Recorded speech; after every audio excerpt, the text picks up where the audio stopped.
Good afternoon, students, or good evening, students. Welcome to today's session, EdTech Igniting Women Digital Future Series. Today's session, we are going to be focusing on topics like what does a web browser do?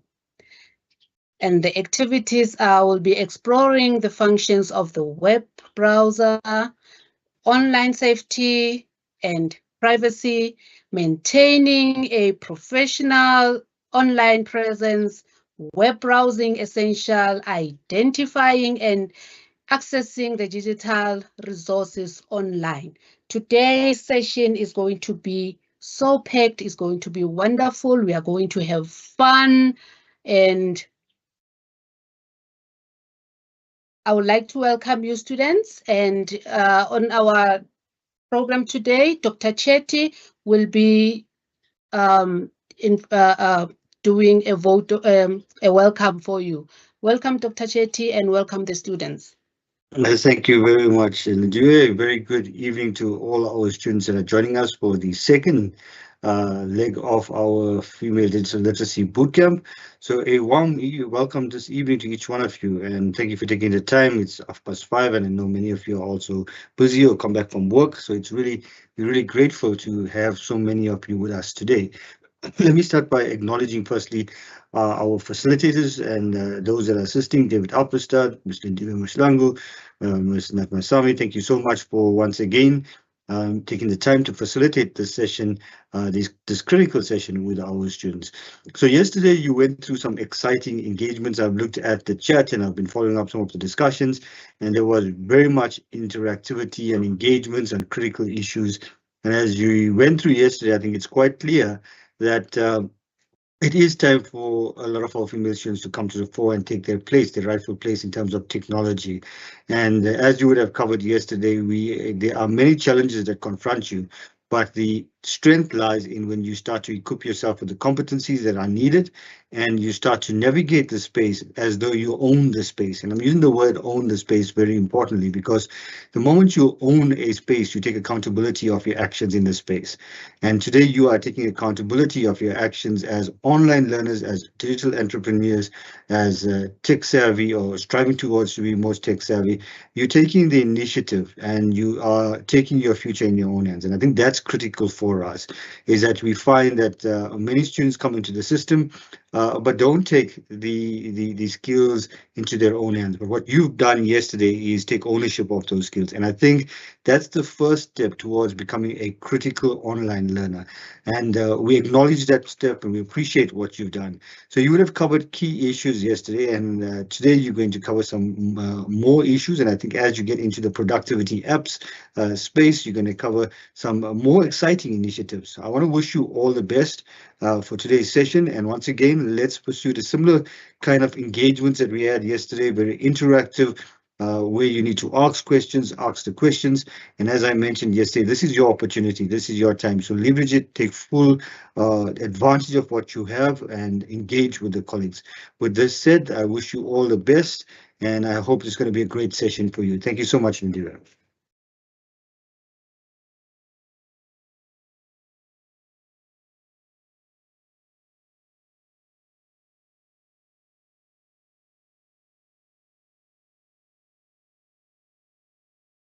Excuse me, my mic was off. Today we are going to recap what we have done yesterday. Firstly, I'm going to show you how to get to the Adobe site for this module. So yesterday, we logged in to the Adobe website. So logging into the Adobe website, you are going to type in on your web unisa.adobe.ac.za. Then you click enter. Okay, let's reload.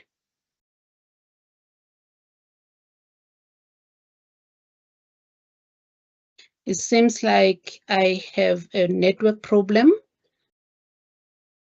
David, would Hi, you like to Landiwe. assist? Yes, no, I just got notification from ICT. They are having an issue with the DNS. They're busy working on it as we speak. So what I suggest is we'll check a little bit later, and then I'll see if I can show the students when it comes up. So please do continue. Okay. Okay, with that said, students, I think we should move to the next slide. So,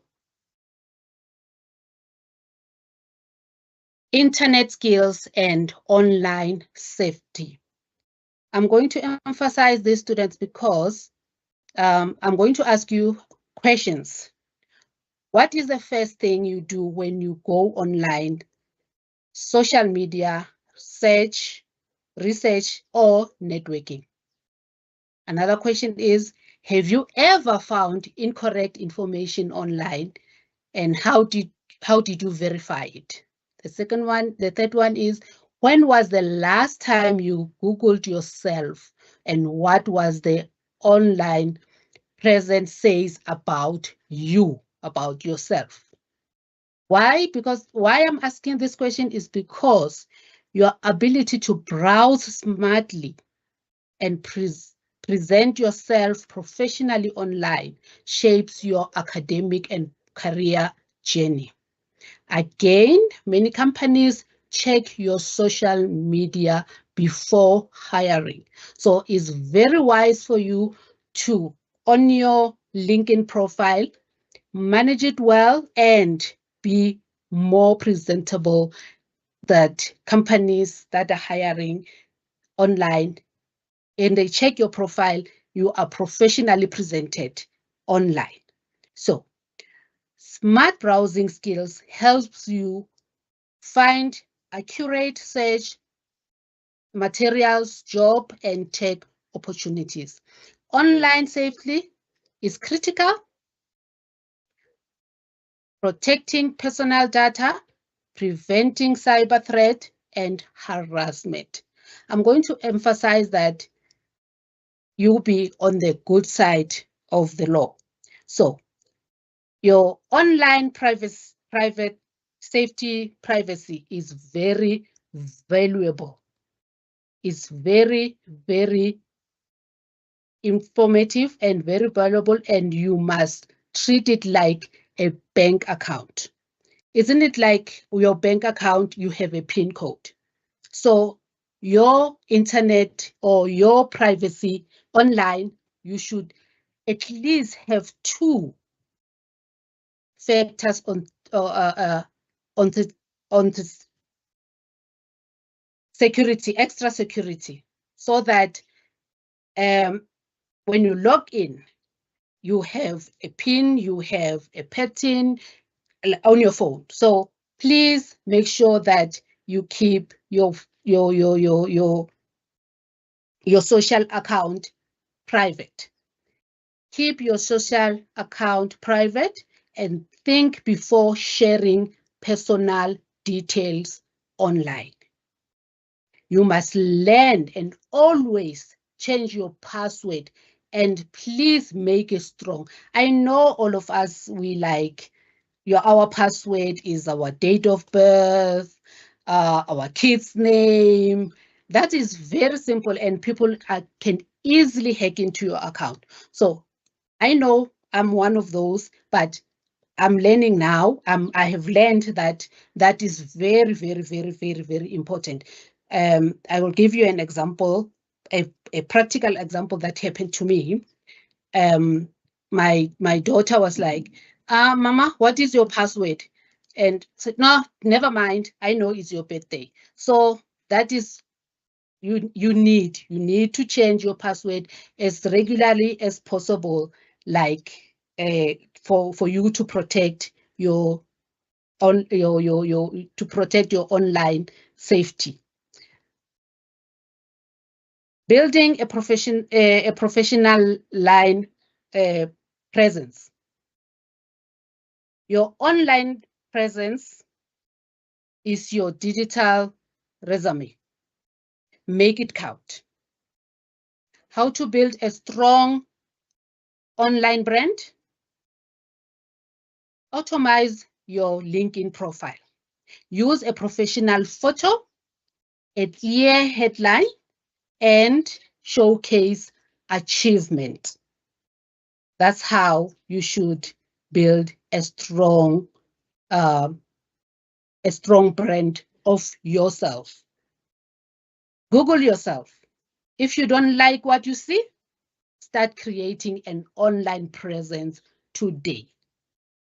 Regularly check your LinkedIn or your social media profile,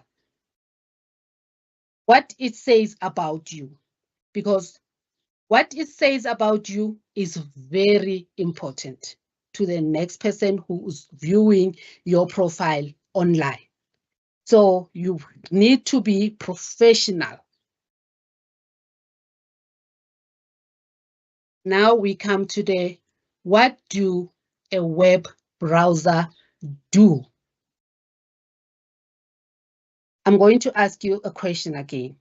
What is the first thing you do when you open a browser? You can type for me on the chat. What is the first thing you do when you open a browser?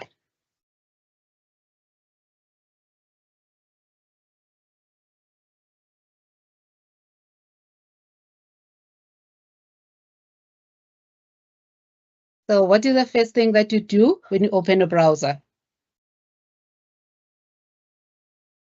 Another question is, how many of you use multiple browsers like Chrome, Edge, Firefox, and why do you use it? By show of hands, how many of you are using Chrome? And how many of you are using Edge? And how many of you are using Firefox? So if you have a question, please type in on the chat. Thumbs up. Yay! We have so many people who are using Chrome, who are using Edge, who are using Firefox. That is good. What do you think happened when you type on a website address in a browser? What do you think happens? You are going to get information of what you have of what you have typed. If you are typing, I want to see Lindiwe, maybe not, it will show you one Lindiwe, but I don't think so. It will show you so many Lindiwes that are in the world. So please, again, when you type, when you need information, be specific and straightforward. Think it like this. A web browser is like a car.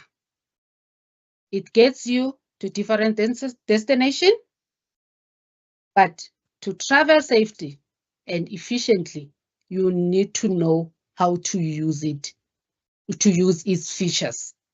So if you have a car and you don't know how to drive, or if you have a car that has a touch screen and you don't know how to use it, then you are not going to listen to music the whole day. Maybe you're traveling for 6 hours and you don't know how to use the Bluetooth or whatever on your phone or on the car, then you are not going to listen to music. But if you know all of those, then you are good to go. So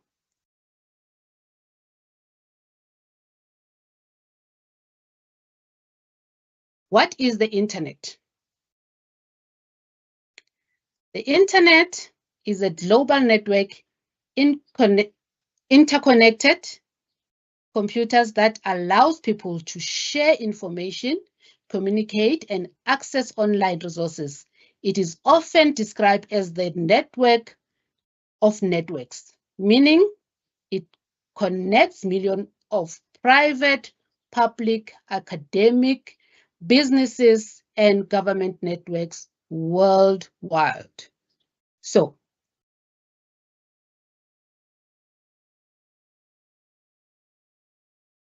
it connects people and devices across the world.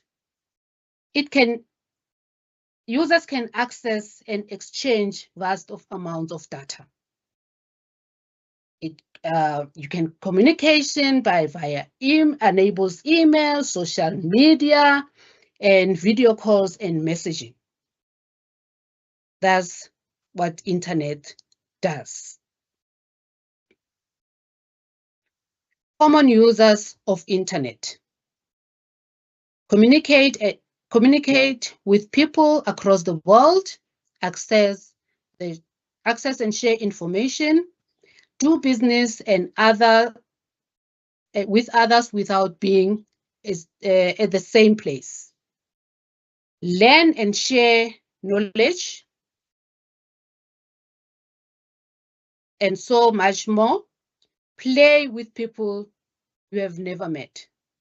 I know other people who plays games like, yes, I wish I could be one of those. But the internet, it does connect people. Some people knows each other, some they don't. But you can just imagine now a world, they say a world is without internet. It's going to be a disaster. So, what are the benefits of using internet? It saves cost. It really does save cost. It is fast, readily available for business opportunities.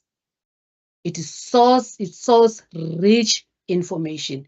Every information that you need, you just go search and then you'll find it there. It saves time.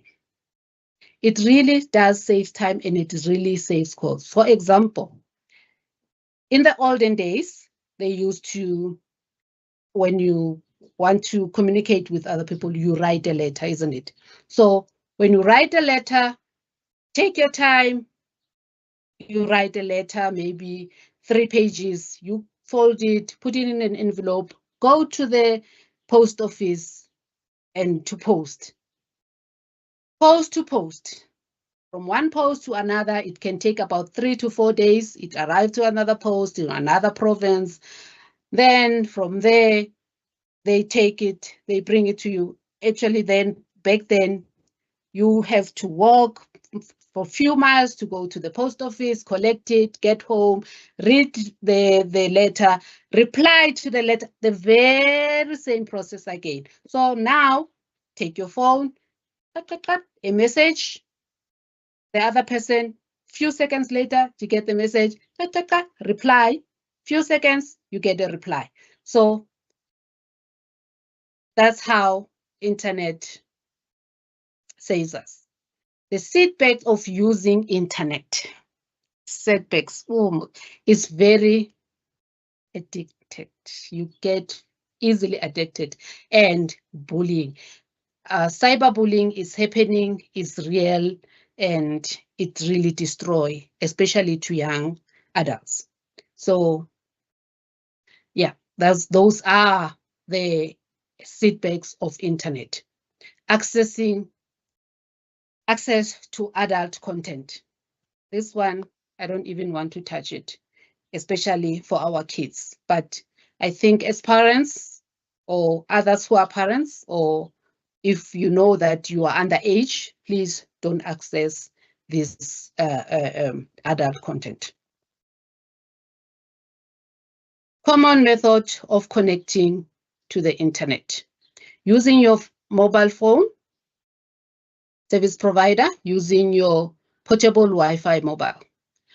Common devices that people use to go online include How many of you are using laptop? We are using laptop. We are using desk computers.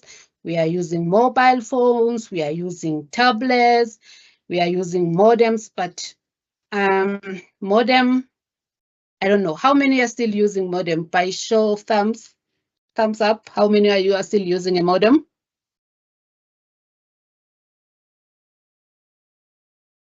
Modem, no one. Okay.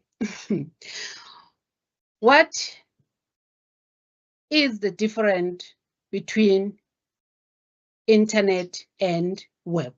Can anyone say, write to me on the chat, what is the difference between internet and web?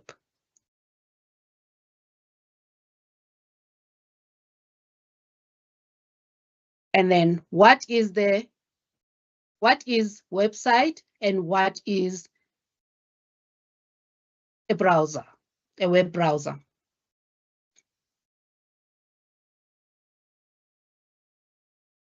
Okay, a difference between a web and internet.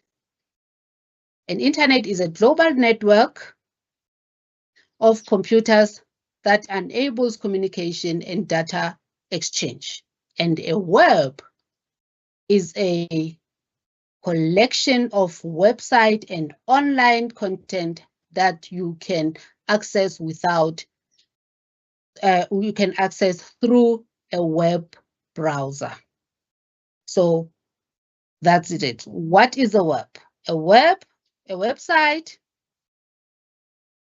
is a collection of web pages stored on a server and accessible through the internet.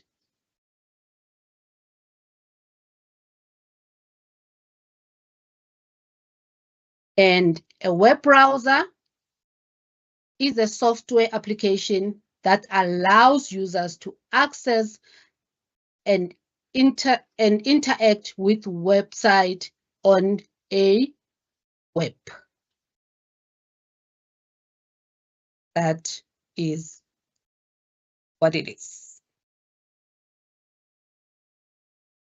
And then the basic features of a website. I'm going to demo that to you.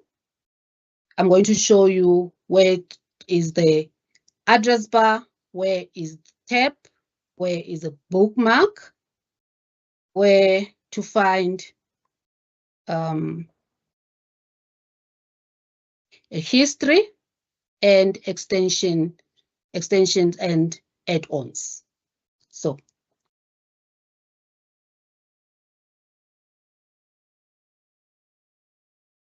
just hold on for me. I'm still trying to log in and demo for you. Please thumbs up if you can see my screen.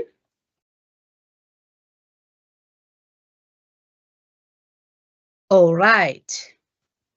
So I said I'm going to show you where is the address bar.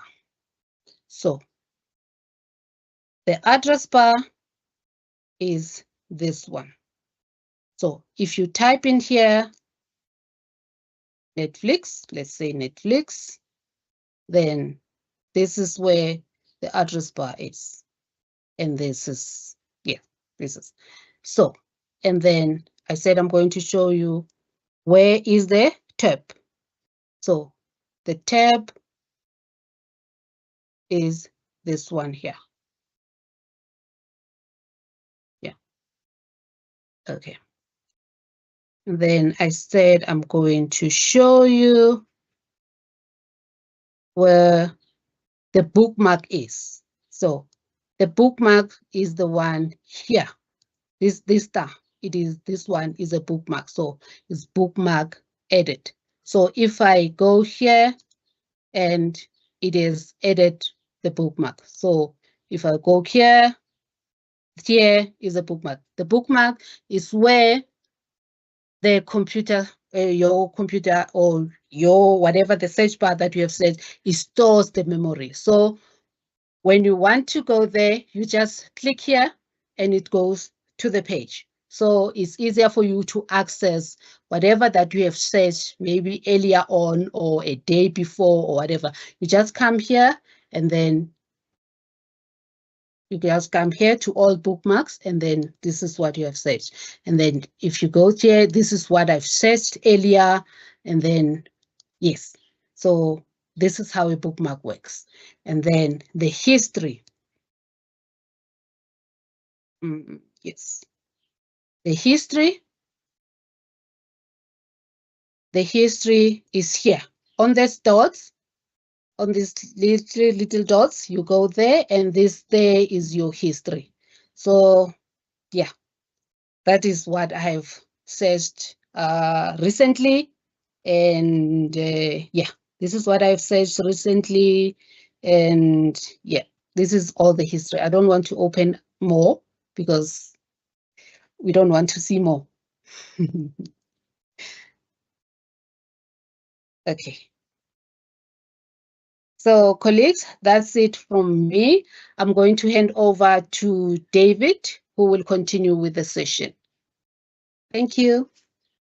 All right, thanks, Lindiwe. Just remember, students, Netflix does not have any academic value. So unless you're doing video and recording and that type of thing, maybe then. But yeah, very good example. Thanks, Lindiwe. I enjoyed that. It was quite good. Hope you guys can see my screen. All right, so just to continue from where we left off with Lindiwe, we're going to carry on with Microsoft Edge. So you'll actually see that Microsoft Edge has quite a few built-in features that makes it a really fun browser to use. And that's why we actually do recommend that you use it, and also with Google Chrome. So a couple of things you can do. So Lindiwe showed you favorites, right? Now there's another little nifty feature called collections, where you can actually build a collection on something specific. Let's say today, like the HerTech series or a specific module. And as you find information about that topic, you can actually save it in a collection, which makes it easier for you to find later on when you don't actually remember where did you save your stuff. So it's a nice way of organizing your information. So I'm going to show you how that works in a few minutes. Then we've got Immersive Reader. All right, now that's also quite interesting, where it actually can read to you. And I'm going to show you how that tool works. So if your eyes are tired and you don't feel like reading your screen, guess what? Your browser can actually read the document for you. So that's actually quite fun. I'm going to show you how that works. And then, of course, do you know that you can actually open PDFs inside of your browser using Edge? And I'm going to actually show you how that works as well. So let's go and do the demo. I just remembered I need to share my sound. So let me just quickly do that all in one go. And there we go. I do see some hands up, but please, guys, post your questions in the chat. If you're having any sound issues, then just please check your volume settings. If that doesn't work, please then check your, or maybe use the YouTube channel. That could also work then as an alternative. So, okay, what I'm going to do is I'm going to go to Wiki. So I just used Wiki and I typed in UNISA just to get some text, right?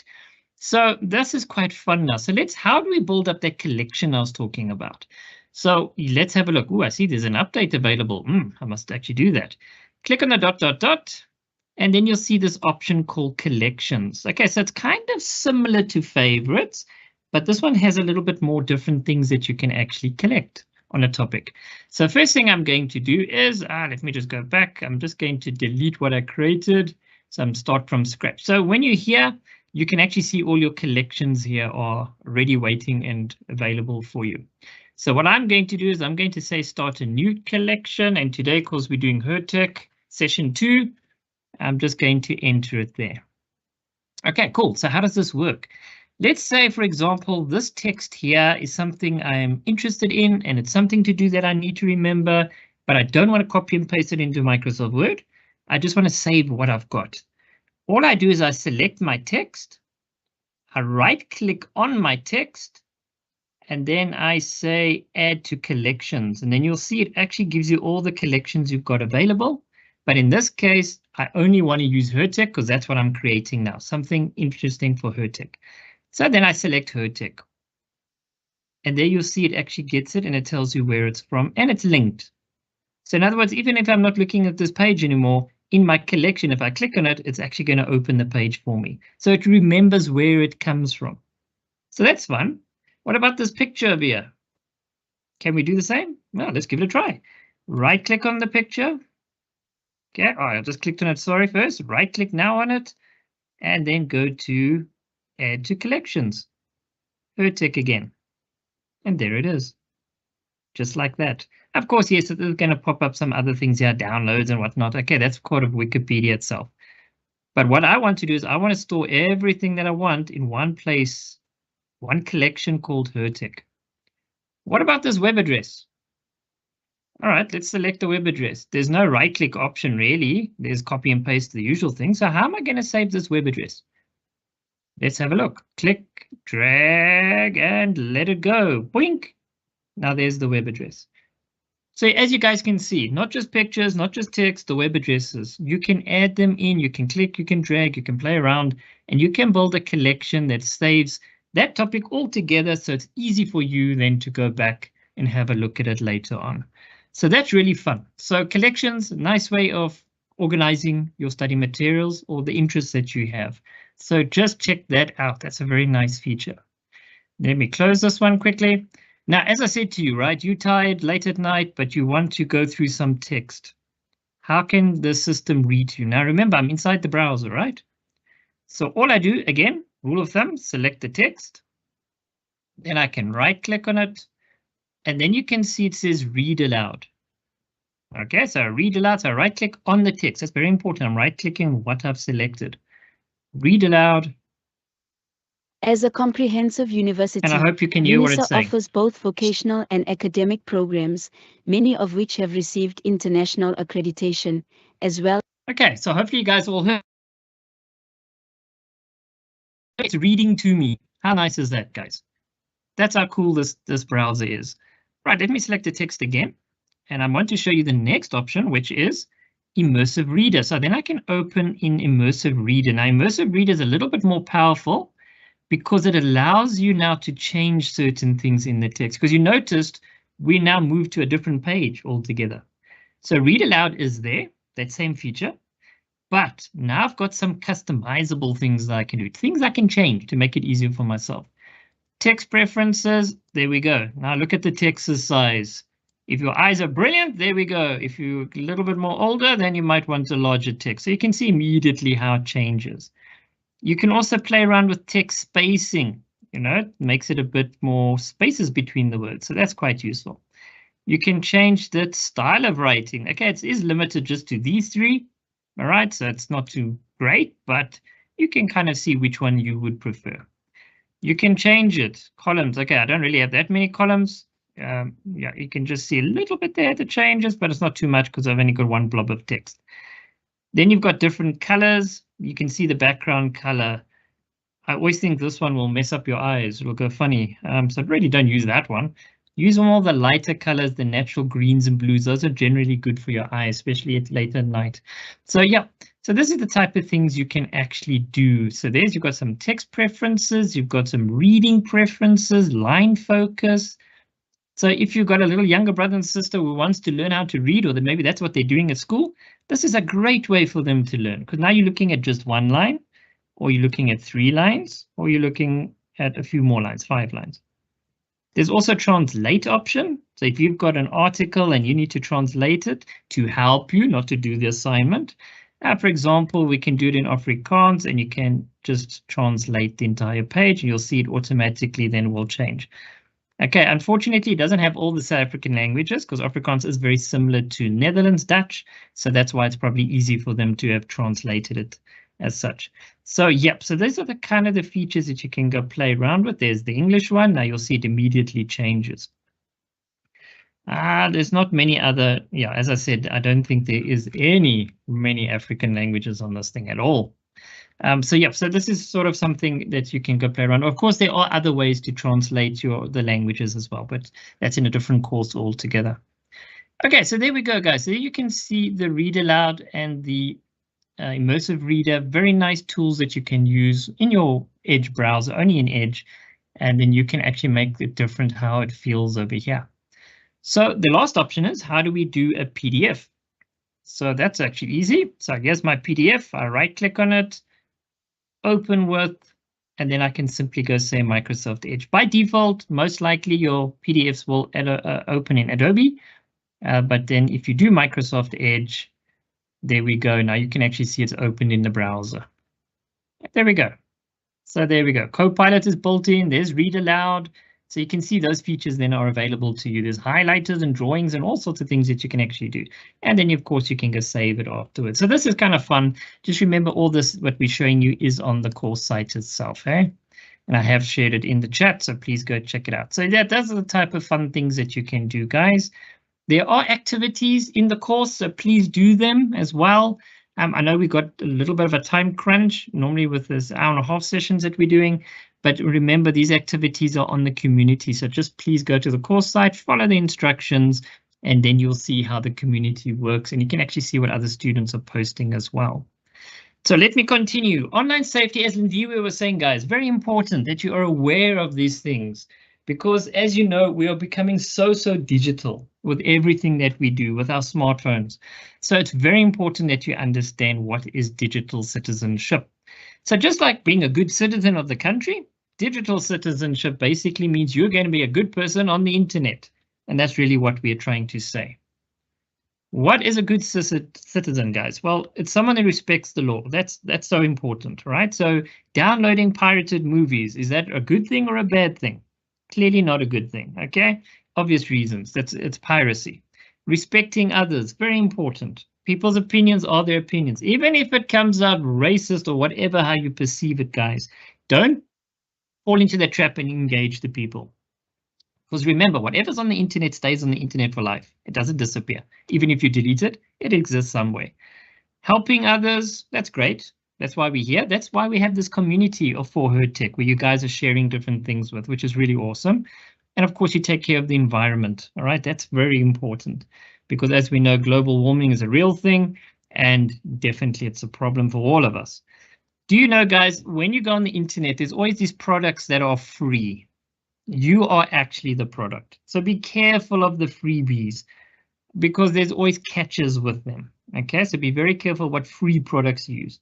Sometimes it is just, like Google, you can Gmail account, you can access Google Docs, that stuff is free, that's awesome. But be careful of those other things that you're not too sure about, because you are the product then. So how do we set up a digital footprint? It's actually very scary, guys. You must actually do a search on your name and actually see what comes up. Not just Lindiwe, because there's like a billion Lindiwes. I'm saying put in all your names and actually do a search and see what comes up. You'll be surprised what pops up there. Luckily, Lindiwe, I didn't find you, so that was a good thing. Social media, guys. So whatever you're posting in social media, hey, be careful. Be very careful. Because what you say today might be used against you 10 years down the road when you're a public figure. People will actually go back to it and say, remember, you posted this. So be careful of that. The private web, okay, that's your banking stuff, that details. It exists because we're online. So you've got to be careful who you're sharing contacts with and what apps you're using. Don't download those funny bunny apps that you don't know where they come from. Very dangerous. The public web, guys, that's the Google that can look up. You can look up yourself. Normally like Facebook, it'll pick it up and things like that. So it will actually say these are the things you've been posting. Your email, very important. That's why we always say use your MyLife email when you're communicating with the university. Very important. And then, of course, those messaging apps, WhatsApp. So how many times do we see those now ending up in court and law and evidence? What was said, pictures and all sorts of things. So be very careful what you post. That's the golden rule. How do we identify these problems, guys? Okay, the first one is finishing. In other words, they're pretending.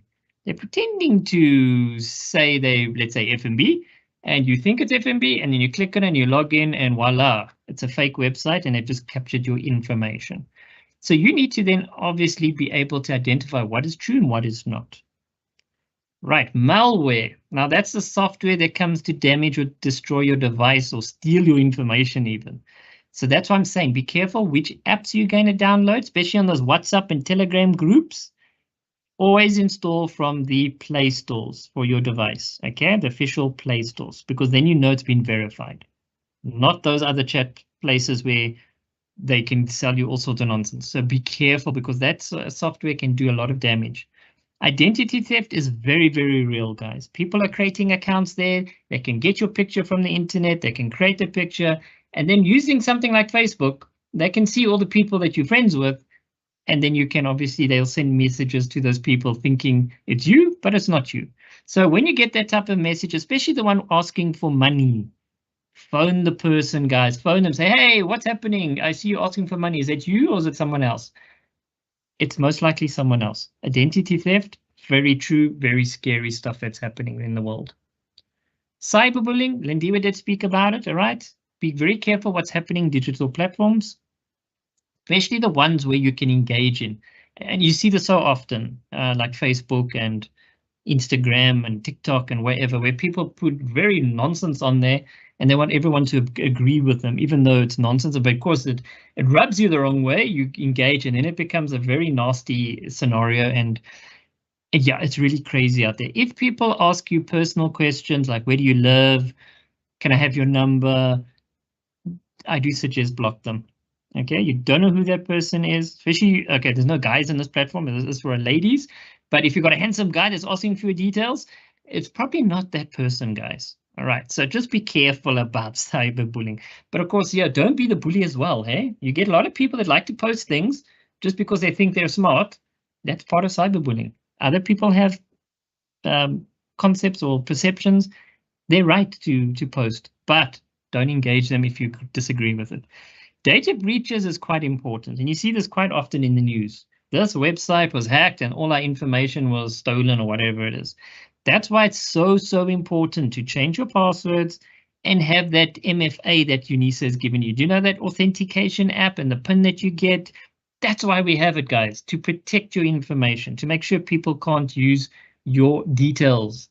So that's why it's so important to have it set up. Protecting your privacy is very important. So what do you need to do? What can you do, guys? As I said, set up things like FMA, all right? A multi-factor authentication. You get apps that can do that for you, like Microsoft, or you can get the PIN set up like the banks do. Very similar, very good. Make sure your software is up to date. That includes the operating system. So if you've got a laptop like Windows, if you've got an Android phone, keep it up to date. It always notifies you when there are updates, so make sure you update them. Have strong passwords, and we actually hinted at that. Strong password, unique passwords. Your kid shouldn't know your password, guys. If your kid knows your password and you've got a credit card, they'll be shopping on Takealot. Believe you me, it happens. So be very careful with passwords and who you share passwords with. You shouldn't actually share it with anybody. That's the golden rule. And of course, manage your cookies. So guys, if you don't know how to clear the cookies of your browser, do a quick Google search, say which browser you're using, and it will give you the steps. Or better yet, you can use AI, Copilot, and it can also do the same for you. So clear those cookies, especially with UNISA. Always clear the cookies, because then you'll see the browser will work better and the website will work better as well. So just take note of cookies. Those cookies, guys, are little files that get written from the website to your device, which pretty much remembers who you are, what your preferences are. So it has a little bit of information about you. But third parties are those cookies that are not verified. So those are dangerous ones. You don't really want anything to write to your device. So when you go to a website and it says, do you want to allow these cookies or do you want to block the third party cookies? I always block the third party cookies because they are just troublesome. Protecting your privacy is also very, very important, guys, because your browsing history, Lindiwe just showed you, you can easily see what's your browsing history. It's a good idea that you keep those things clean. Clear your browsing history. Rather use collections and favorites, right? To save that information that you want. But clear your browsing data because it just makes your browser work better. Because remember, as a student, you're always going to be working on a browser, accessing the learning management system. So it's very important that you keep those things clear. It just means your device will work better as well. All right, so treat your online, like this is a brilliant saying, treat your online safety like any other valuables. So what are we talking about here? Financial information, guys, you do not share that. Remember, the bank will never contact you saying, give us your username and password. UNISA is never going to ask that from you as well. If you get an email like that saying, ICT, big issue, please log in, and they give you a link, you never use that link, guys. You go to My UNISA, and there is a link on My UNISA, and you go use the official link that you know is protected. Your personal information, things like your age, where you stay, pictures. You've got to be so careful what you're sharing out there. Your kids, Lindy, we mentioned your kids, right? Your school-going kids. You never post pictures of their uniform where they're going to school. There are social engineers out there. They are looking for people. They're looking to abduct people, and they'll be looking to get money from you, extortion. This is the reality of the world we live in. So you've got to be super, super careful. Your reputation, what you think, it stays with you guys. So that's what I'm saying. Think twice before you respond to somebody, because whatever you're going to respond is going to stay online. So be very, very careful about that. Protect yourself. Yes, so there's lots of ways you can protect yourselves, guys. So those suspicious SMSs and emails you get, or where the person says, be warned, I'm get you straight to the point. I know your passwords or whatever. Just ignore it. It's a load of nonsense. They don't know anything. So yes, on the website, it'll actually tell you if the website is genuine, and I will show you this. And how do you know that it's got a proper certificate? And how do you know if it's being tracked? I'm actually going to show you that a little bit later. There's a demo for you. Credit card information. I can't stress this one enough. You only use your credit card on a trusted website. So if it's techlot.com, you know it, you go directly to the website, that's not a problem. Amazon.coza, not a problem. Checker6060, not a problem. abc.com for your studies, definitely don't put it there. We don't know who that is. So obviously be very careful with credit card information, because it's very easy for them to steal that. And that's why you must know those numbers that you can contact easily. So keep your browser up to date, keep your operating system up to date, and make sure you've got antivirus software running and anti-malware. Most phones actually do come with it now. Actually, most devices, it's kind of built in. So make sure that you have all that information ready and available, because you don't want to be caught out with such things. Okay, so as I said, your digital footprint. So there's some tips that you can do. Okay, I've already kind of said most of these. So yep, go to trusted website. That's always important, right? Be selective of what you share. That's also very important. Your birthday, okay, it's not end of the world, but yeah, as again, they can kind of work out your age then. But regularly review, clean up your online presence. Yep, delete things that you don't need, basically. But as I said, once you post it, it's kind of live, so it's going to stay there. Use your cloud storage, all right? Like your OneDrive, save your information there, not necessarily on your device. Be aware of privacy policies, okay? Because some websites like to stress about or borrow your data from each other, and they sell data, so that's really true. So that's unfortunately how some businesses work. So when you join a website, rule of thumb, when they ask for an email address and a password, don't use the password for that email address, because a lot of people do that. All right, create a unique password for that website. Okay, that's also a good way to do it. Your secure websites, so whenever you've got a browser and you open a website, it'll always say HTTPS. The S stands for security, encryption. So that's how you know if a website is protected. So any banking one definitely will have S at the end. Or pretty much any website that you can log into will have an S nowadays. It's kind of by default. Public Wi-Fi. Oh, wow, this one can get you into trouble very quickly. If you go to an airport, they've got free Wi-Fi there. It's open. Open means your communication from your device to the internet is open. Anyone who's got the packages or understands how to hack, they can read those packages and actually see what exactly are you doing. So you've got to be very careful with public Wi-Fi. Actually, I recommend you never use it unless you've got a VPN, a virtual private network that you connect to that can at least secure your account. But otherwise, you're taking very big chances where you've got open Wi-Fi. It means you don't log into it. Be careful of emails, as I said. All right, you will get them as a UNISA student. Unfortunately, the scammers know our email addresses very easily. So be very careful if it's asking for passwords or personal information, because we're never going to ask that from you. So be very careful what you share. So always think twice when you get an email. Okay, digital net etiquette. So we've got the think principle. And this is why we really want you guys to be aware of this. And now it's a little bit late if you've been posting pictures and all sorts of things. But going forward, think about this. The think principle basically makes you do the following. Is it true? So the T stands for is it true? So whatever you're seeing, is it true? Because, you know, now AI can make up things and videos. It seems true, but it's not. H, is it helpful? So whatever you're seeing, is it helpful out there? I, is it inspiring? Does it add value basically to other people? N, is it necessary? Is it necessary to have this post or this information? And K, is it kind?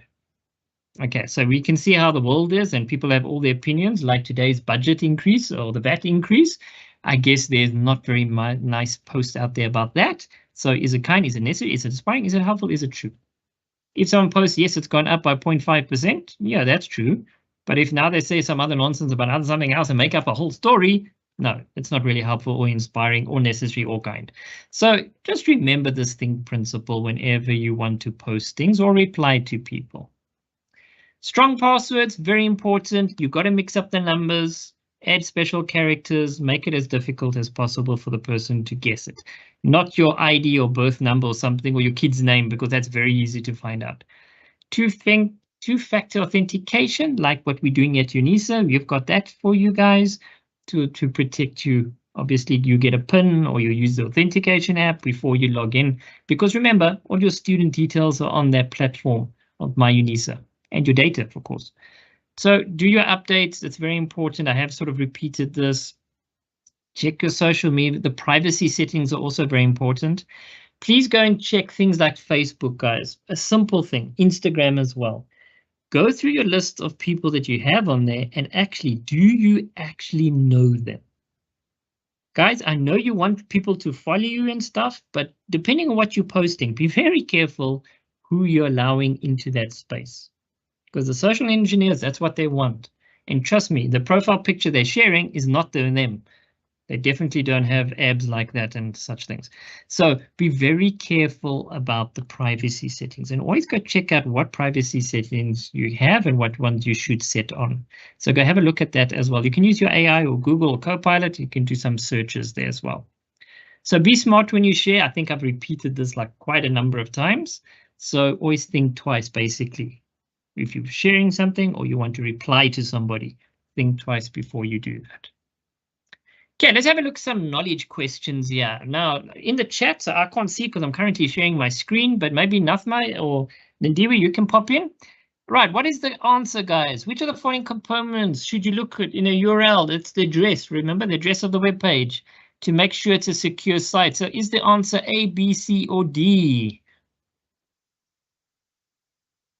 Maybe Lindiwe or Nathma, is it A, B, C, or D? Are you seeing some answers, guys? Use the chat, put them in. What I'm seeing, Most of them are David, saying C. Correct, C, Lindiwe. C. Excellent. There we go, guys. So C is definitely the right answer. Okay, C.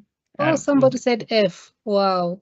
Oh, that's a horrible answer. That's a fail. So S, yes, S is security. Okay, which of these passwords is the strongest?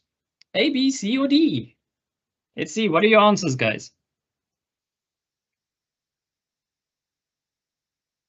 So Nathma and Lindiwe, what are we seeing? Says A. Some are Hopefully saying no C, but most is A. Definitely A, guys. Why? Capital letters, small letters. Though I kind of can say, guys, John is not a great word because, I mean, that's easy enough. Okay, but he's probably not 453 years old. But you can kind of guess the John part. So probably not, it's the best of the rest, should I say. So capital letters, small letters, the @ symbol, and some numbers. Yep, that's pretty good. That is the best of the rest. Okay, so there we go. Yep. Okay, your digital footprint is, now we can see who was listening. Is it A, B, C, or D? There's no F option, so dear user, please check carefully. A, B, C, or D? The dominating answer is A and C. Oh, wow. A size of information on your online accounts or a record of everything you do and say. Hopefully you guys all know it's a record of everything. Remember, the size just means how much things you've posted. But yeah, I suppose it is a little element there, but ideally it is a record of everything that you're doing. Okay, so that record would include all the information there. So the correct or politically correct answer is number C. Okay, number D. Which of the following actions is not violating copyright? So yes, we know you guys are doing academic integrity and all those type of things. So what is the answer here? A, B, C, or D? Remember, we're looking for not violating copyright. Do we have answers? The dominating answer is B and C. B. It started with Alright. this B, but now it started with a C, but now we see mostly is B.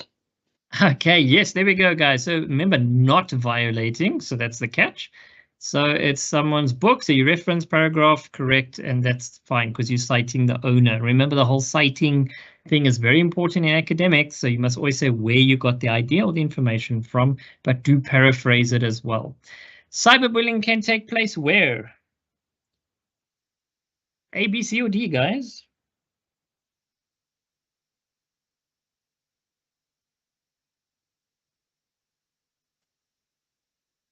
Okay, just post in the chat, A, B, C, or D. Do we have any answers? Indiwa? D, D, D, D. D for David. Excellent. Yes, Well done, D for guys. David. Yes, there we go. So lots and lots of them. That's perfect. All right, so let's have a quick look at a demo for browser security settings. Now, I already said to you guys, like a banking website. Let's go check out a banking website and actually see what is happening on the banking website. So I'm just going to use FNB, the old bank I was at. So I'm not longer with them, guys. So it doesn't, you social engineers out there, it's not the bank I'm with anymore. So let's go have a look at FNB. So what's the first thing I'm going to look for? There's the cookie notification, right? So you can accept the cookies or you can go manage the settings. Ideally, always go to manage, and then you can actually go see what are they actually going to do. Marketing cookies, no thank you.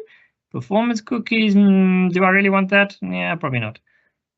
And there we go. So something like that, okay? So it's just good to know what information is actually being observed. Then I look for two things. There's the S for HTTPS.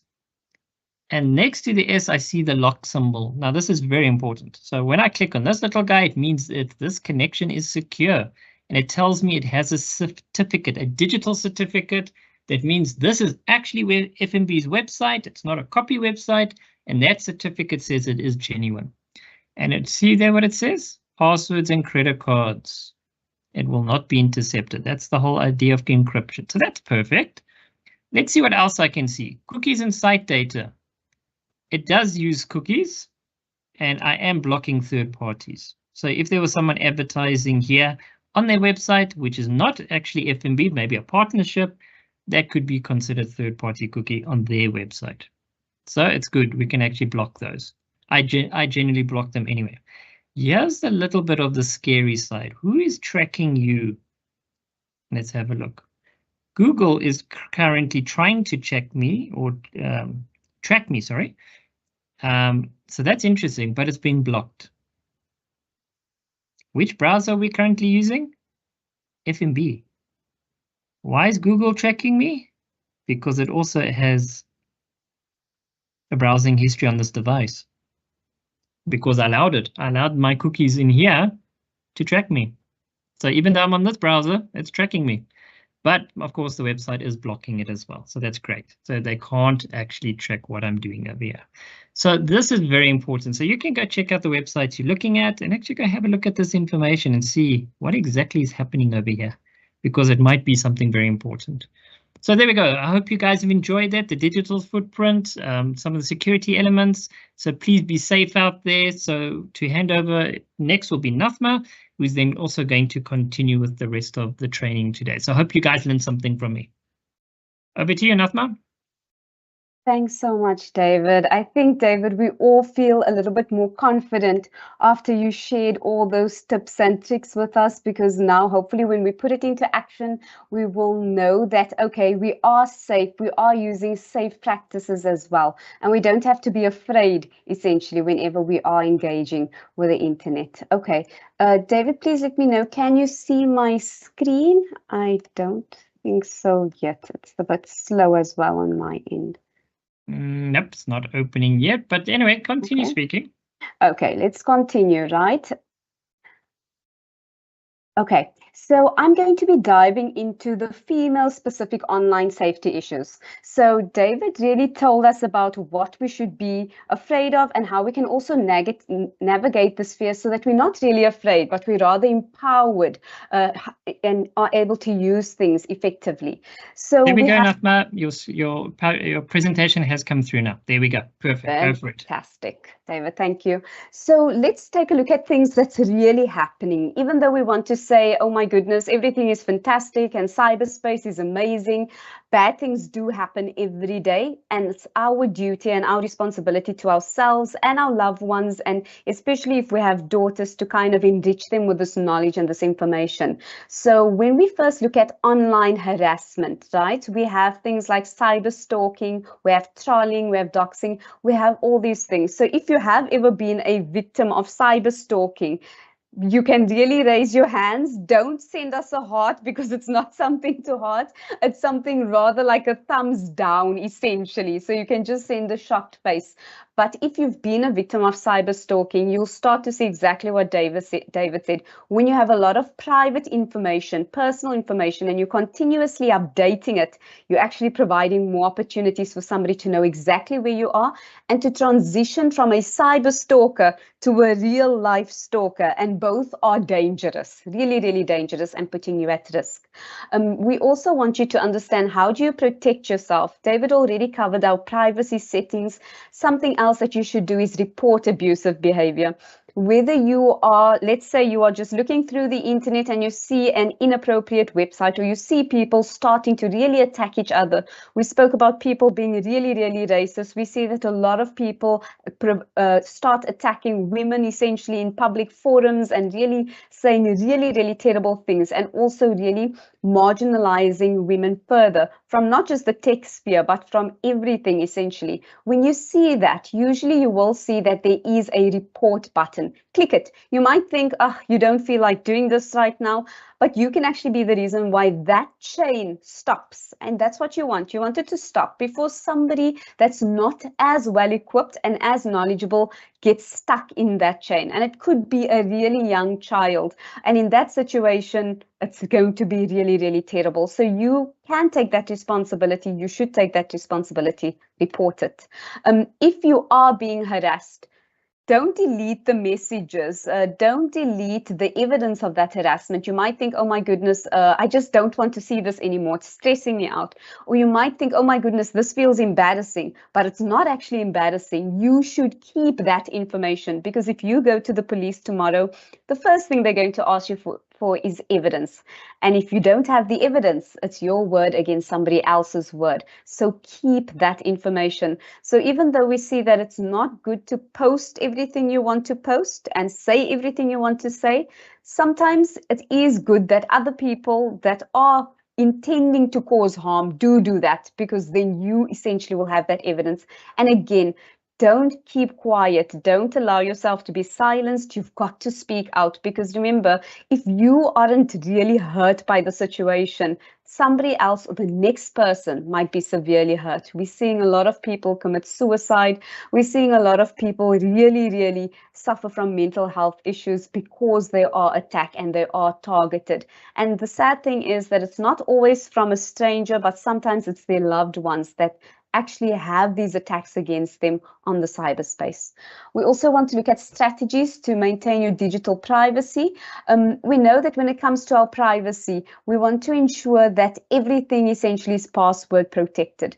We also know that there's a lot of exploitation of women, and we've seen this throughout the ages. It's something that we can't shy away from. We should actually face it head on. We see that people's pictures are shared on really, really terrible sites, and in that situation, you've got to take responsibility and make sure those things are password protected. Try not to share it with people that you don't trust. Really, really be careful. Use, like we said, pseudonyms. Be careful with the personal information. I'm not going to reinvent the block, because here we're saying something. We have specific issues, but these issues are also literally affecting everyone that is using the cyberspace. Your digital footprint. Now, it's going to seem very unfair, and I'm going to show you later on a little bit of my LinkedIn profile as well. But why I'm saying it's unfair is that sometimes we feel that men can essentially share everything and it doesn't really impact their professional appearance. But with women, it's not always the case. So try to keep your profile separate. If you've got an Instagram profile, try to keep it on private mode. And like David said, know who's your friends. You don't want essentially a co-worker to be your friend and then essentially see specific pictures and share it with the entire office block. And people aren't always kind. They might use it essentially and you might feel targeted afterwards. So keep your professional and your private digital footprint separate. There's a differentiation between the two. Make sure you control that and the narratives that's out there. Okay, then when we move a little bit further, there we go. We want to understand how it's going to protect our personal information and maintain our digital well-being. Like I said, regularly review and update your security information. Now, why do I say this? It can be something simplistic. For example, we have automatic reminders that will say update your, let's say, your password to your banking systems, update your passwords to this, etc. It may be every month, every year, etc. Try to update it. Why? There might be something that happens in your life. Maybe in the past you felt comfortable giving your password to a specific individual. You might not feel the same way tomorrow. And if you don't feel that way in a given moment, try to change that password because it can really come back to bite you in the end. So just be really, really cautious. If you've shared your password, also keep a record of who you've shared your password with. And I'm not encouraging you to do that. I'm just saying if you have done it, then you've got to take even more responsibility and you've got to hope and pray as well. So just be cautious. Now, when it comes to that professional online presence, I will give you an example as well, and I think it always serves best. There was a while ago when I started to see on my LinkedIn profile, you can essentially see when people view your profile in private and when they actually view it. So when someone views your profile, you'll see their name and you'll see their company, but there's also the case where some people view it in private and you can't really see who they are. But LinkedIn does sometimes give you a clue by highlighting the company they're from. And what was interesting was I saw someone view my profile. I couldn't see who they were, but I saw the name of the company. And a week later, I got a call from the recruitment agent, and the recruitment agent was from that company. And as I continued to engage throughout the process, it became quite evident for me that they had checked my LinkedIn profile. They knew information that I know I only put on my LinkedIn profile and that I didn't put into my CV. So be careful, because remember, this predated my interview with a company. It was before that. So they already developed a picture of who I was and whether or not they wanted me to be part of their company. So in the situation where they looked at that profile and they felt, wow, this person is unprofessional. They felt, oh my goodness, I'm responding to trolls. I'm fighting with people. My profile is very unprofessional. Guess what? Even though you had a great CV, they kind of chuck it out of the window and they move on to the next candidate, because remember, you are going to be representing their company. And if you're going to be representing their company, you've got to meet their company culture and you've got to also fit in with the picture. So just be careful about that. Also, it's another aspect that you can do. When you think about the work environment that you want, that's the image you want to create in your LinkedIn profile. If you want to work for a company that's very eco-friendly, that cares about the environment, make your profile indicate that, because then when an employer that has the same ethos sees your profile, they go, wow, that's a perfect match. And it's not only good for them, but it's good for you, because that also means that when there's a company that, for example, likes to exploit their employees or likes to exploit the environment, when they see your profile, they might think maybe you're not a good fit for them. Now, maybe you're thinking that is going to narrow your job market and your opportunities. But remember, sometimes it can save you time and it can give you more time to interview for other positions that are better or for you. So just be careful. Right? and take control as well. And I think that's the key of our Tech seminars. We want you to take control. We want you to feel empowered. We want you to know that you really can control the narrative that's there out about you. Okay, so when it comes to LinkedIn, the reason why we've been referencing it, because it is the largest professional networking site, and it really keeps people connected. You can show your skills, your job opportunities. You can really show everyone what you are up to continuously, and you can also show that you're developing. So what I'm trying to say is, just because you have a good job and you are secure in a position doesn't mean you should stop posting. You need to continuously post, because that also indicates that you're continuously growing. You'll see that LinkedIn has a lot of courses that you can do free, and you can earn LinkedIn badges. They're really great. Do it, because LinkedIn has a global standard that's applied. So you're indicating to everyone that you are basically aligned with that global standard. So how do you get started, right? I'm going to share my own LinkedIn profile, but as I'm going to show to you, I'm also going to ask you what's wrong with it, because it can be improved. The first thing you need to do is have a professional headshot. So if you don't have a professional photo, try to get one today, right? And not just not just to have it for LinkedIn, but it's actually a big investment. Keep that professional headshot, and don't only use it for that, but you can use it essentially for your different types of events that you're going to attend. When you are attaching it to your CVs, you can use that same headshot. Remember, in the olden days, you'd actually have to go and they'd have to take a picture, and you get like small little ID pictures or something like that. Or you'd go to a studio and you'd have a printout. Now they are digitized. You can get one professional headshot and use it for a couple of years. You just have to update it as you age, of course. Also highlight your current role, but also your career aspirations. Indicate where you are, but where you want to go, right? Remember, sometimes your employer isn't just looking at who you are at this given moment, but they're also thinking, do they want you with them for the long run? Can you fit in the long run, right? Be concise when it comes to your academic background, your skills, and your goals. Tell them where your education comes from. There's also a section, and I'll show you, where you load up your certifications. Load them up. It's not just good enough to say, I graduated year and year and year. You've got to show, yes, I've graduated here. This is where this is when I qualified. This is my certificate. The same that if you are going to seminars and courses and you get a certificate, upload it. It really makes your LinkedIn profile look great, and also indicate where you want to be. Detail your work experiences, internships, and volunteer activities. So a lot of students will always come to me and they'll ask, okay, but what if I didn't work a lot? What do I really have to show? How do I kind of prove that I'm the person for this job? Internships, volunteer opportunities. And if you're thinking, well, that's easier said than done, you can pop it in the chat. You can tell us also how it is or how difficult it is. And when we call it, when you're fresher and you're trying to get a job opportunity, you can pop that into the chat and tell us about some challenges. But sometimes doing an internship, it does give you that professional feel, because you'll be working with professionals and you'll be able to say you've had work experience. Volunteering. Please volunteer as much as you can. That's what I did when I started after I graduated. I started to volunteer. And as you volunteer, if they have openings in their company and you're really, really showing a lot of growth and potential, you'll be on the top of their list for an internal hire in a lot of cases. So try to do that. But remember, if you're going to be an intern or a volunteer, go with a positive attitude. Don't go with it with the lens where you think, I'm doing this for free and people need to be really, let's say, appreciative. Go with it with the intention of really proving yourself and highlighting your strengths. Also, when it comes to your skills and endorsements, if there's anybody that you've worked with and they can say, you know what, thumbs up, you've done a great job and I've worked with you as your senior, get them to endorse you, get them to write a recommendation on your LinkedIn profile.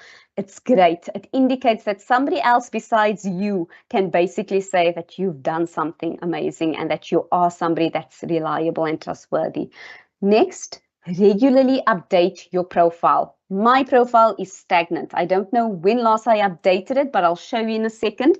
But in that situation, try to update it. Try to update it. Also, you will become irrelevant with your network that you're developing on LinkedIn or with your extension of your networks if you're not updating. People won't know what you're up to. They won't be interested in joining you unless you show them, unless you share with them. And that's the next thing I want to tell you before I move on. Share. If there's an event, if there is something that somebody else can benefit on, share it on LinkedIn. Sometimes empowering other people is what's going to lead really good connection later down the line, where that person essentially remembers you and they kind of go, I'd like to work with you again in the future. And that's essentially what we want to do. We want to help each other. We are a community of really strong women, and we want to say, I know that she can be great for that fit. It's not my expertise, but it's hers. She can do it. So try to just be open-minded and share in that way. Okay, tone and professionalism. Again, you're responding on LinkedIn, be professional. When it comes to learning, try to move away from, let's say we speak about a fixed mindset where we say we don't want to learn, we don't want to grow. Don't do that. Try to highlight that you have a growth mindset. And if you don't really have a growth mindset, they usually say that it's almost like practice makes perfect. So start to develop a growth mindset. Start to say, instead of saying I can't do it, say I can't do it really well, but I'm trying and I'm getting better, and you'll just get better and better, right? Communicate respectfully, whether or not in the personal chat that you receive. If you receive feedback or critique, respond really not in a positive way. I don't want you to encourage people to critique you and insult you. That's not fair as well. But if it's constructive critique where somebody's trying to help you, respond positively, because sometimes the person that's going to help you the most is the person that is going to be honest with you. So whenever somebody tells you something and it's critique, before you respond and try to want to attack them with some words, and even I tell this myself, take 3 seconds to take a deep breath in, and we learn it in anger management. And then after that, essentially give a response and try to be diplomatic. You can always come back and be angry tomorrow. When it comes to your language and grammar, please don't use WhatsApp language inside your LinkedIn. It's really a poor reflection, even if you're responding to someone. And even if someone responds to you in that manner, you do not have to respond to them in that manner. Try to keep your level of professionalism, because an external person is going to see it and they're going to judge you, not that person.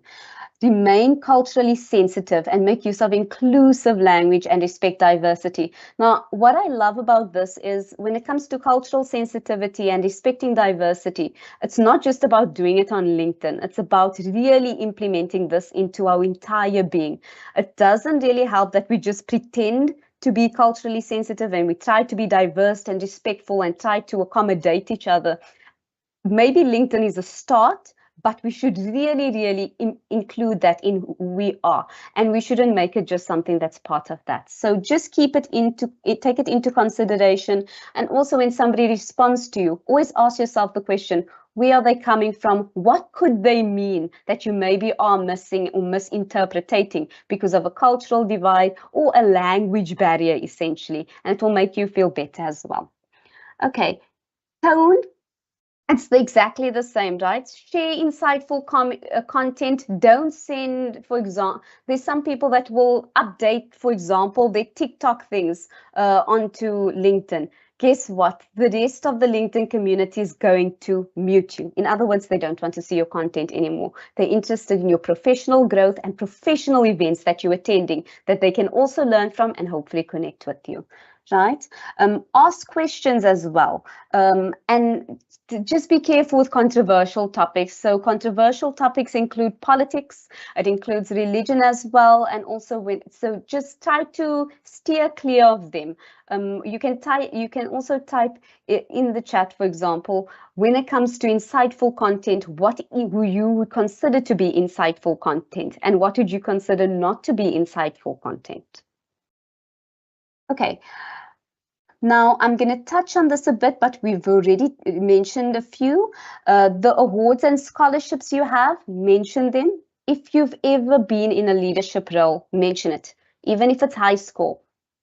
Things like being the head prefect in a school, maybe you've led the media team, maybe you've led the music team. That's a leadership position. You need to leverage it. You need to use it.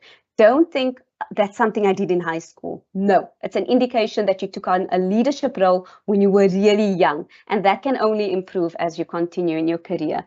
Already certifications and endorsements as well, right? Remember that even though if you have good content, you have to present it really well, which means you've got to have a good balance of images and text. Don't be heavy on the text and don't be just flooding it with 20 images. Nobody's going to look at 20 images. It's really difficult. But if you put 3 high quality images that highlights a specific event that you've attended, and then you add some content and context that makes the reader engaged and isn't just about you, but the event itself and what people can gain from it, it's really going to capture people and they're going to speak about it as well. And then again, when you are adding all these things, be honest. Remember, these things can be checked and they can be referenced later on. And the worst thing that can happen is that you or halfway through a job interview and they ask you for the qualifications that you said you had and you don't have it. And now the company kind of red flags you in their mind because they know that you don't or you're not who you say you are, right? And then again, visual aids. It's the same like other social media. Use things that's visually attractive on your profile. Okay, again, the regular updating we're going to do. Check in, review your updates, monitor engagement, see who's speaking to you and respond to them. Show them the respect because they are speaking to you and they do want to know more from you, especially if they're asking you questions in your field. Now, what we're highlighting here is that this is essential for your academic and your career to be successful, but it's also really great when you have your colleagues that's with you at work and you guys are kind of sharing and posting together and linking each other essentially in the posts, and you're kind of highlighting these are my connections and we want to grow our connection base. So if you don't have a LinkedIn profile, and please let us know if you don't have a LinkedIn profile, indicate to us. If you do have one, please tell us as well. But if you don't have one, try to promise yourself you're going to make one today, or at least start. Okay, so now I'm going to just stop sharing this for a second. And I'm going to show you my LinkedIn profile. David, can I check in with you if it's visible?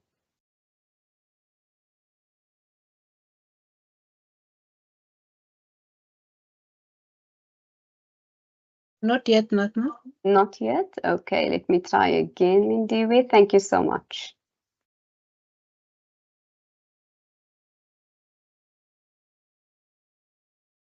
Okay, and now Lindiwe? Yes. Anything happening? Thank you.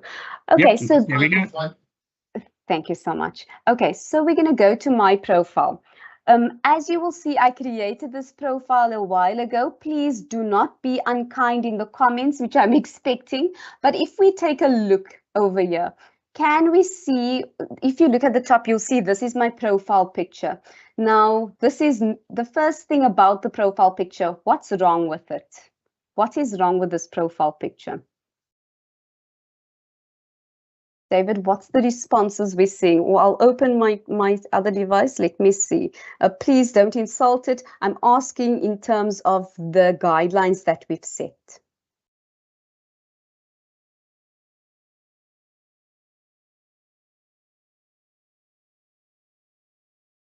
And I see too casual. That's correct. That's 100% correct.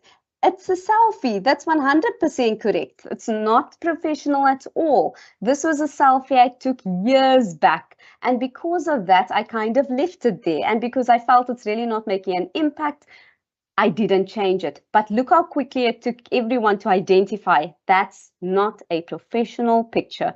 What does it communicate? I really haven't updated it and I haven't taken the time to take a professional picture. That's a bad indication. The same with my background image. I use the background image, so I'm into green technology, for example, and I really love spending time in the wild with animals, etc. And I use that to reflect my green tech interest. But to be honest, I can use something different. I can use an event that I attended or an event that I spoke at, and that will really give the message more clear. I'm sure a lot of people don't even know it's an elephant in the background, right? So moving on from that, as we go down, you'll see that there's a little bit of a badge. Now, this badge is really important. If you're working for a company or an organization, you want to get this badges. They'll ask you to verify your profile, and they'll send you an email to the organization you're working, and you'll have to then respond through that email. And when you respond through that email, it will give you the verification badge. That tells people I am who I say I am, and I am working for the company that I say I'm working for, right? Now, what's really cool is you'll see here, you get a lot of suggestions. Here you can indicate, are you open to work? Are you not open to work? You can indicate what jobs you're interested. You can showcase your services. Here you'll see they'll ask you to get started. You simply click on it and it will take you through the entire process. Again, non-profits and volunteering, you can see it's really high on the list of things you need to do. On the top, you'll see the university affiliations, in other words, the universities I've studied at, and because I've loaded up the certification, they've put it there to say this individual has attended it. Now, here you'll see at the bottom, there is, so I'm not using a premium membership, but you can use a premium membership. Usually they give it to you for free for 1 month, and then you can really make your profile really great. But I haven't accessed mine. But you can do that if you need a bit of a boost, especially if you're job searching, right? Now here you'll have your analytics. You'll see who viewed your profile, how many post impressions you got, how many search appearances you were in. It will tell you all of that.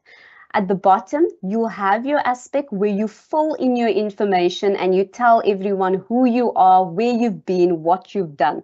Now, already, this is my bio I did years ago, and I think you can see it's very heavy on the words. Too much information. I myself don't want to read it. I don't even want to ask you what's wrong because it's a lot of words. Try to keep it concise. Indicate where you've worked, what you've done. Don't use bullet points because that also looks really terrible, but that should do the trick.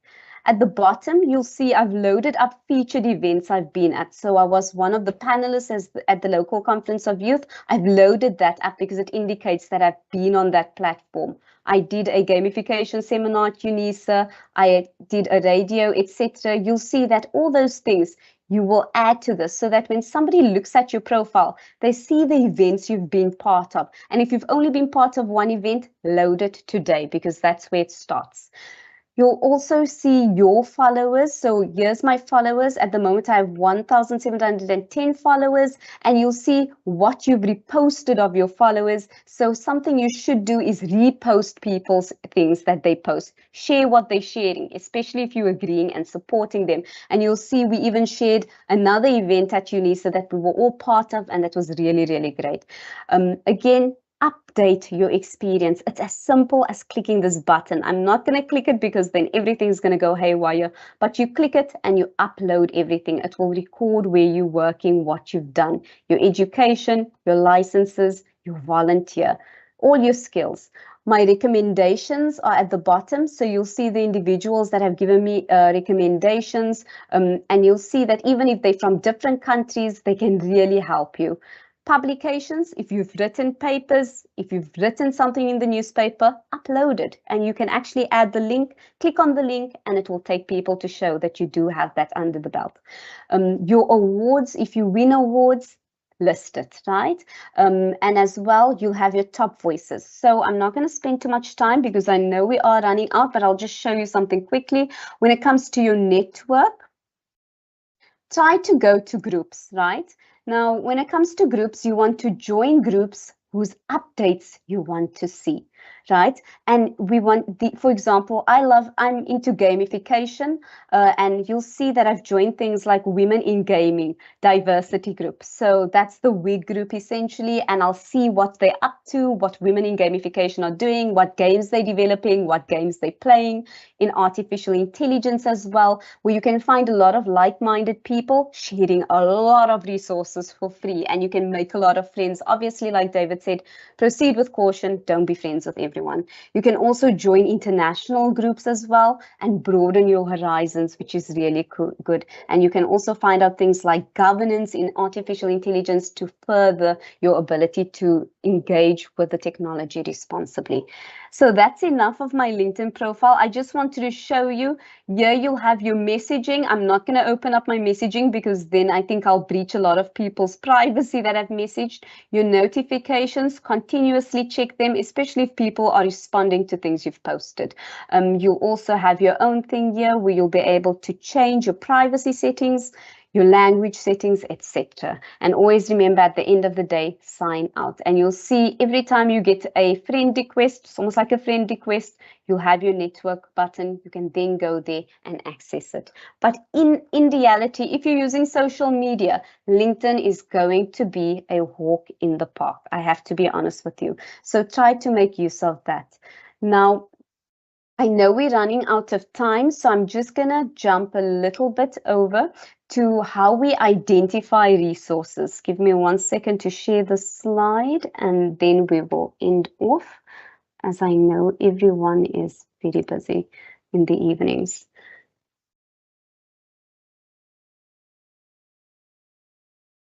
Okay.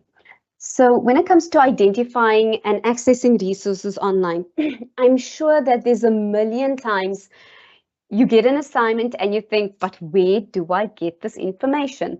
You want to use UNISA Library. I know it sounds silly, but try to access it today and try to play around with it. You'll go to My UNISA Library, you'll find it. You'll just type whatever it is you're looking into that little bar, and you'll be able to then find things. Also use things like Google Scholar. Lindiwe and David already showed you how to use your basic navigation systems and how to use Google as well, and Chrome in order to find information. But that's the first steps to identifying those resources. The same, if you want to look for resources that's going to be aligned with your development, use LinkedIn again. You might find some really great things, but also be cautious. There's a lot of people wasting your time on LinkedIn. Try to focus on educational platforms, support organizations, and university resources. Now, what they all have in common is that they are really, how can I say, they are validated things. So educational platforms, they have a real strong backing behind them. University resources as well. There's a lot of processes that go through before they share information with you. So you have to be less stressed about it being incorrect information or bad information. Okay. Educational information, the UNISA Ad of Learning platform that my colleague shared with you. There's so many courses, especially with artificial intelligence. Please try to check them out. Khan Academy, I really used to love Khan Academy a couple of years ago. And they're also really great for kids, by the way. So you can literally get free courses for kids, for yourself as well, where they will teach you these subjects and they'll take you through it, and there'll be videos and there'll be progress tracking and really great things that makes it feel like you're playing a game while you are learning. Also use YouTube, which is a traditional learning platform. Now, I know a lot of the times we feel like YouTube, and also I have to disagree a little bit with David with Netflix, because I actually learn from Netflix. So with YouTube and Netflix, you need to turn it into your tools, right? So with Netflix, what do? I usually watch documentaries, which is really interesting. So I study psychology, so the documentaries I watch is all related to psychology. And in that way, I make sure that all my time, if I'm going to be watching Netflix, it's going to serve another purpose. Or I use it when I'm learning a different language. So when I want to study Spanish, I will usually watch a show in Spanish. And in that way, I'll try to take that tool, which is really eating my time, and try to transform it into something educational. And that's what we have to do. We've got to take things and use it to our advantage. We also have support organizations, UNISA Digital Skills Community, join it. There's Girls Who Code, it's another group that you can join, and Women Who Tech. So try to find these organizations and try to join them today. I showed you on LinkedIn, there's so many women empowering other women. And I think that's what we all want to do. So try to do it as soon as you can. And if you don't find a community, let's say you're not only looking for a digital community that's external, very far away from you, start a digital community close to home where other people in your community can join that digital community, and you can really, really start to serve the community's needs and your own. University resources, You can go to digital workshops, digital learning advisors, and libraries and online catalogs. I'm not going to reinvent the wheel. I think we all know these are the things that we need to kind of attend. Try to go to workshops. I know sometimes we'll get a lot of emails from UNISA. I'm a student myself, and you'll see they're running this course and that course and that course. Don't get overwhelmed. What I did, I remember in my first year of study, is I said I will do one online course a week. That was additional, obviously, to the courses I had to attend, and only one. And when I did that, at the end of the month, I had 4 courses that I did. And by the end of the year, you can see how it accumulates. And all of a sudden, you've got all these additional skills, and you have all these additional courses that you can list that you've done as well. And especially with the ADOPT site, once you do complete it, there is there's a recollection, that you've done it, and you can reference it in future. Okay, so those are the ways in which we want to kind of identify these resources and engage in the activities. Now, unfortunately, we are running out of time today, but we do have activities on the website. If we've run through anything too quickly to keep to time, please forgive us. We've got to keep to the time limit to show our professionalism as well, but try to complete these activities. I'm sure it will be posted in the chat as well. You also have access to the UNISA site. Try to go through them and try to really make sure that you familiarize yourself with it. Because remember, right now we have a bit of passive learning, but we want active learning. And there might be something that you didn't see in the presentation that you see there. Try to also complete the post-assessments. They're really, really important to our students. I'm sure there's certain things that you felt were really great today and certain things you felt was really not great today. Maybe you felt we needed more time so we could dive more deeper into certain aspects. All those different things. What we want you to do is tell us about it. Also tell us what you liked, because when you tell us what you liked and what information was very important to you, in that situation, what starts to happen is that you now begin to highlight to us what is helping other students. And that way we can build on that and we can help the next woman in technology, the next female student. We can help each other essentially, because remember, we want this growth. We need this collective growth. So what are we going to do next, right? We're going to participate in communities. I think what we can do and what I usually do is I start to set goals. So let's start to set a goal. I think the first goal, and please give me a thumbs up if you're going to try to do it, is to join one community. If you're on LinkedIn, join one group at least by the end of this evening. If you can't join one group, join 2 or 3. But if you can't join it this evening and you still want, even if you want to still create your profile, maybe start creating your profile. And remember, creating your profile doesn't mean the profile needs to be finished. You can start with just the profile picture and your headline and then grow from there. Start to also complete the activities that has been indicated, because remember, as you complete these activities, you also have a sense of accomplishment, and you can also add it essentially to your LinkedIn profile. You can reference that you've completed these courses and it can carry weight. When it comes to our upcoming programming resources, we have a lot of productivity tools, creative tools, and planning tools and advanced skills that we're going to be focusing on a lot of our courses. So please keep a lookout. Please also check when we are doing in-person training sessions in your region and attend. It's really great to have online sessions, but in-person sessions, you can't really beat it because you have that dynamic engagement. And sometimes, just sometimes, we even have Luwazi, the humanoid robot, and when she's there, you get to engage with her too. And she's also a fantastic female in tech, which is really great.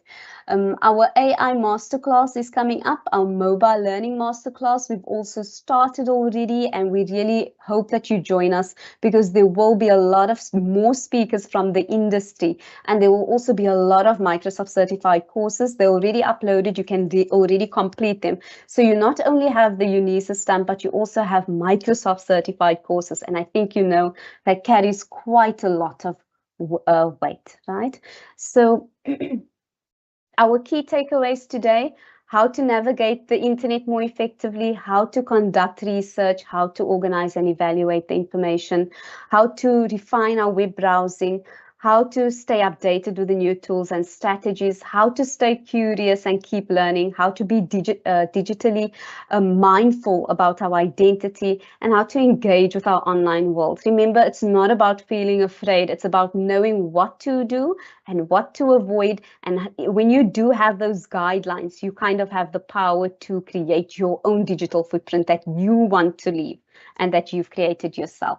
So I think that should be the main things that I wanted to highlight for the evening. Please, again, don't forget to finish the workshop evaluation.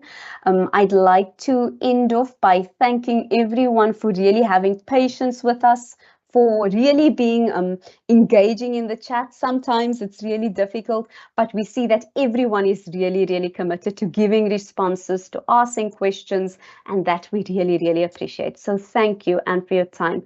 I'd like to thank my colleagues as well that were working really, really hard in the background and also provided really great training sessions over the next 2 days. There will be more to come. I'm sure your questions will be, when's the next session? How do we, or where do we go from here? And we will communicate that. This is just the beginning stages, just to get you that confidence, to get your foot into the door, and then to grow and grow from there. So thank you so much, everyone, for joining us, and I wish everyone a good evening. Bye, guys.